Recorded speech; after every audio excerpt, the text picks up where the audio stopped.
Ruja Ignatova, the so-called Cryptoqueen, had a plan to make OneCoin the next Bitcoin. But what if this was all an elaborate scam? No blockchain, no real currency, just millions of people pouring money into an illusion. How did she pull off one of the biggest scams in crypto history? And where did she disappear once everything fell apart? It wasn't just the tech or the hype that made OneCoin a trap. It was the people who trusted it. This wasn't your typical crime. People invested everything they had, believing they were building their future, only to find out they'd been part of a pyramid scheme. But what was the small detail that ruined everything and led to OneCoin's fall? Stay tuned to the end to find out how Ignatova managed to disappear into thin air, and why some believe she could still be out there, living off the billions she scammed. In 2016, a confident and charismatic businesswoman named Ruja Ignatova took the stage at Wembley Football Arena in the UK. The crowd cheered as she passionately declared that her creation, OneCoin, was set to become the world's biggest cryptocurrency. She boldly claimed that it would outshine Bitcoin, so much so that people would soon forget Bitcoin even existed.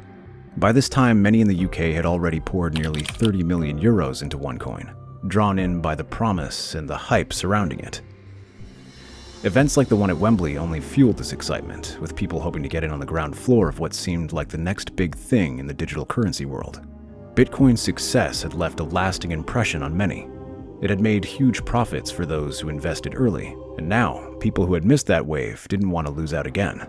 So, from 2014 to 2017, investors from all corners of the globe, from Hong Kong to Pakistan, Canada, and even Palestine, poured over 4 billion euros into OneCoin, hoping for their piece of the pie. But by 2017, the cracks in the OneCoin story began to show. Investors became desperate as they struggled to turn their OneCoin into real money. In Lisbon, Portugal, a group of frustrated investors gathered, hoping that Ruja Ignatova would explain what was happening, but she never showed up. Since that day, Ruja vanished without a trace. Authorities worldwide, including the FBI, have been searching for her, investigating what is now considered one of the biggest cryptocurrency scams in history. Who was this mysterious woman, and how did she manage to pull off such a convincing scam? To understand that, we have to go back to the beginning of her story. In 2014, Ruja Ignatova teamed up with Carl Sebastian Greenwood to launch what they claimed would be the next big thing in cryptocurrency. They called it OneCoin. At first glance, you would think it would function like other cryptocurrencies, using a decentralized system called blockchain. For context, blockchain is like a giant digital ledger where all cryptocurrency transactions are recorded and verified, and it operates without the need for a central authority like a government or a single entity. But OneCoin didn't quite follow that model.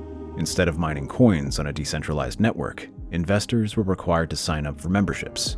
These memberships came with hefty price tags, ranging from 140 euros to as much as 118,000 euros. The bigger the investment, the wealthier you were promised to become. And here's how it worked.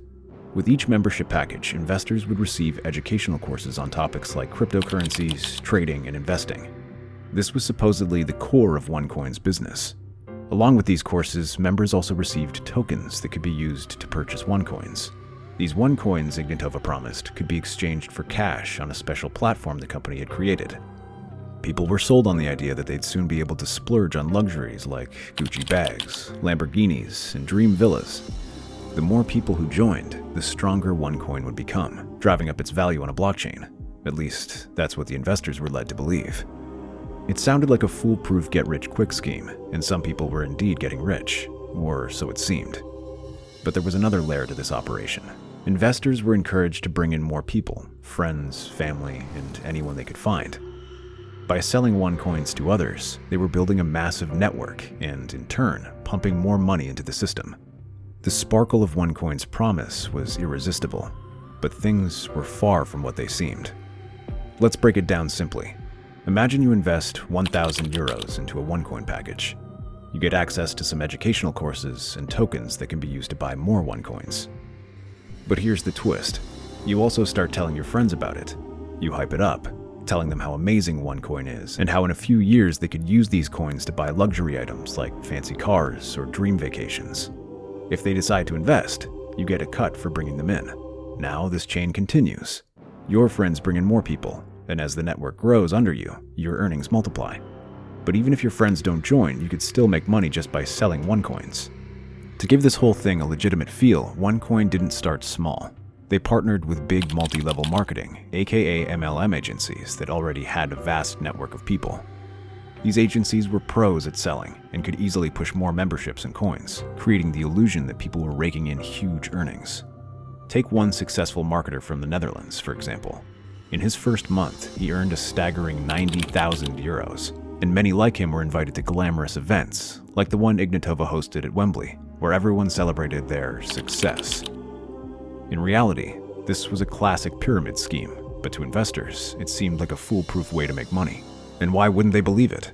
Ruja Ignatova had an impressive background, a PhD from Constance University, an Oxford education, and experience at McKinsey, one of the world's top consulting firms. It all seemed too good to be true. But as they say, if something seems too good to be true, it probably is. Everything seemed to be going smoothly for OneCoin until one phone call changed everything. A few months after the big event at Wembley, a blockchain expert named Bjorn Björk received a surprising job offer. A recruitment agency contacted him with a generous salary and enticing perks. The job? Create a blockchain for OneCoin. That's when Björk realized something was very wrong. How could a cryptocurrency company that had been running for nearly 3 years not have a blockchain? This was a massive red flag. He blew the whistle, and soon the truth came out. OneCoin had never been running on a blockchain at all. Instead, Ignatova and her team were manually assigning values to the coins, artificially inflating their worth. Even the educational materials they sold to investors were mostly plagiarized. Despite these revelations, many investors refused to believe the scam. Ignatova had built so much trust that even when cryptocurrency experts tried to warn people, it was hard to convince them. Governments around the world, including Bulgaria, Finland, and Norway, began cracking down on OneCoin, and by 2016, even the Hungarian central bank declared it a pyramid scheme. Yet, investors still held on to hope, unwilling to believe their Cryptoqueen could be a fraud. It wasn't until OneCoin's private exchange, xcoinx.com, began to fall apart that things started to unravel. Investors who had been promised they could convert their coins into cash suddenly found they couldn't. The reason? OneCoin had been operating like a classic pyramid scheme, paying older investors with money from newer ones. When the funds dried up, the entire operation started to crumble. OneCoin had a clever way of keeping investors from pulling out all their money at once. The exchange set daily limits on how much of their OneCoin balance they could sell, which helped maintain the illusion of stability. But at the start of 2017, everything took a sharp turn. OneCoin suddenly shut down its exchange, claiming it was undergoing maintenance. Investors could no longer cash out, and strangely enough, the exchange never reopened. This left investors in a state of confusion and panic. The only way to get answers was to attend the OneCoin event in Lisbon, where Ruja Ignatova was supposed to make an appearance, but she never showed up. That's when the truth started to sink in. Ignatova had vanished without a trace, leaving her co-conspirators to face the consequences. Carl Sebastian Greenwood, Ignatova's partner, didn't escape the fallout. Last year, he was sentenced to 20 years in prison and ordered to pay $300 million. But Ignatova? She seemed to have disappeared off the face of the earth, with speculation that a Bulgarian drug lord she had hired for protection might have killed her. Despite the rumors, there was no solid proof of her death.